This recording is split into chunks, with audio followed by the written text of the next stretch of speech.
हे बघा काय भाजी करणार, काजूगर होते त्याची म्हटलं भाजी करूया, दोघंच आहोत.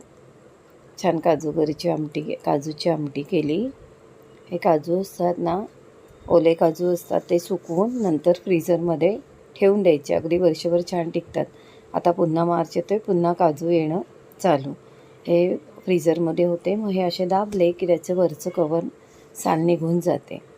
हे काजू घेतले आणि मी मसाला करूनच आणलेला, कोकणी मसाला, कांदा खोबरा भाजून येताना घेऊन आलेली, आलं लसूण, त्यामुळे छान असं. आणि चुलीवर म्हटलं करूया जरा छान, टेस्ट दोघांचंच आहे. आणि गुरुवार होता माझा उपवासाचा दिवस, मग म्हटलं संध्याकाळी नैवेद्याला पण छान असं करूया. मग असे काजू हे सोलून असे घेतले, चूल पेटवत लावली, त्याच्यावरती कढई ठेवली, कढईत तेल घातलं. चुलीजवळ करायचं अजून एक टेस्ट असते, सगळं काही बसून करता येतं, उभ्याने पाय दुखतात वगैरे आपले, बसून छान एका जागेवरती मस्त. आणि थंडीचा टाईम, चुलीचं जरा शेक घेत छान असं करायला इतकं बरं वाटतं ना, काही म्हणजे केल्याचा त्रासही वाटत नाही. आता तेलामध्ये कढीपत्ता घातला,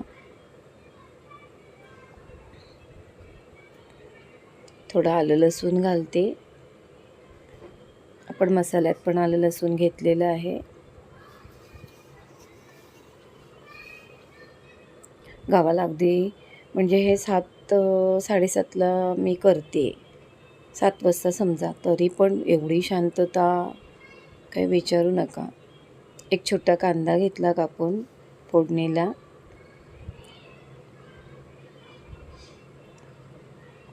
करून बघा, अशी सुद्धा काजूची भाजी खूप छान होते. आधी तर ते कोकणातले घर, त्यामुळे छानच हे. आणि जर थोडं थिकनेस हवं असेल आपल्याला, तर मी कोकणी मसाला, कांदा खोबरा वगैरे केलेला आहे.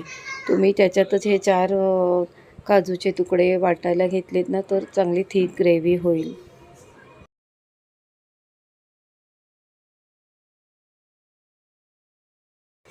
छान असा कांदा परतून झाला.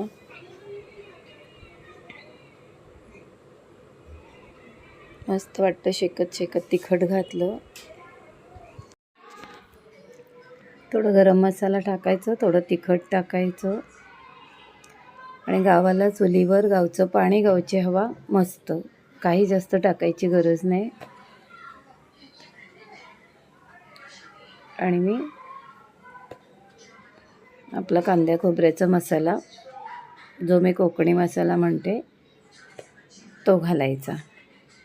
छान तेलात परतायचं आता हे. आणि आपलं कोकणी मसाला घालायचा.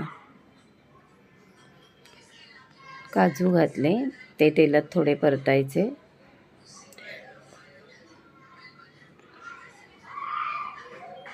तुम्हाला हवा यात एक बटाटा घाला, छान लागतो काजू बटाटा. दुसरं काय फ्लावर किंवा मटार काय असेल तर तेही घातलं तरी चालेल. आता मी ह्यातलं फक्त बटाटा आहे माझ्याकडे, पण आता आमच्या दोघांचंच करायचं, थोडंसंच करायचं आहे, म्हणून मी काही घालत नाही आहे. आता हे छान परतवायचं. थोडासा मसाला तेलात फ्राय झाला ना की टोमॅटो घालायचा. छान होतो मसाला, बनवते ना सुंदर वास येतोय. एक तर उपवास आहे.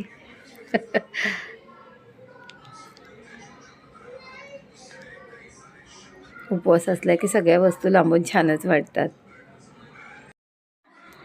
गावाला 7:30 झालेत, पण एवढा शांत वाटते. मला वाटते मीच एकटी इतक्या लेट जेवण बनवते, आणि खरंच मीच बनवत असेल, कारण गावाला 8 वाजताच सगळे जेवतात. अहो, मी आपलं म्हटलं काय आता आपल्याला 9-9:30ला जेवायची सवय, आत्तापासून बनवून काय करणार, म्हणून मी शांत बसले होते.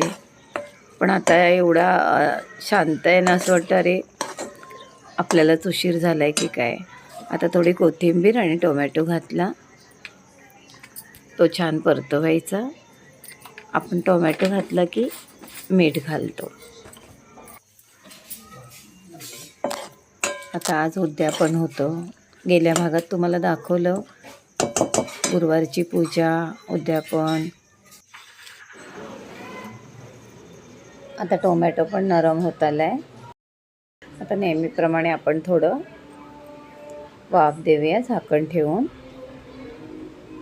थोडीशी द्यायची वाफ, अगदी 1-1 मिनटासाठी, म्हणजे कसं आपलं टोमॅटो नरम होईल. मुंबईला कसं संध्याकाळी उद्यापन होतं, म्हणजे संध्याकाळी आपण हळदी कुंकाला बायकांना बोलवतो. तसं गावी नाही. गावी दुपारीच म्हणजे 3-4च्या वेळेस सगळे येऊन जातात, पाया पडून जातात, हळदी कुंकू घेऊन जातात. कारण काय, संध्याकाळी जेवणाची घाई असते आणि 8-8:30ला जवळ माणसं जेवतात.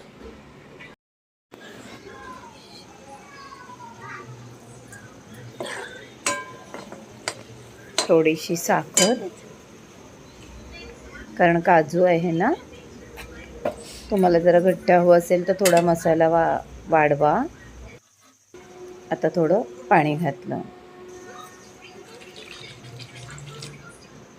पाणी घालून बघायचं आपल्याला किती घट्ट पातळ हवे. थोडंसं अजून पाणी जाईल त्याच्यात. आता थोडी थंडी होती, थोडं माझं काम पण होतं. एक साखरपुडा पण मी तुम्हाला बोलले गेल्या भागात.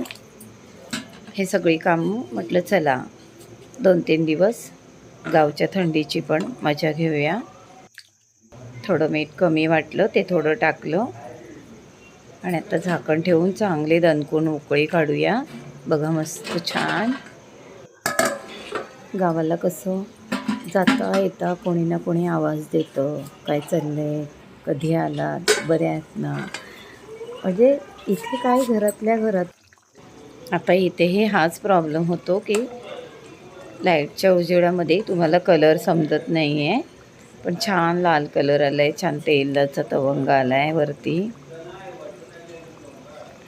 हे बघा मस्त झाली आहे आपली काजूची आमटी, गावच्या काजूगरांची आमटी. वा, इतकी छान होते. करून बघा, केल्याशिवाय नाही समजणार. मी गावच्या हे असं चुलीवरचं जेवण दाखवते. तुम्हाला कसं वाटतं, आवडतं का? आवडत असेल तर कमेंट करा. नमस्कार.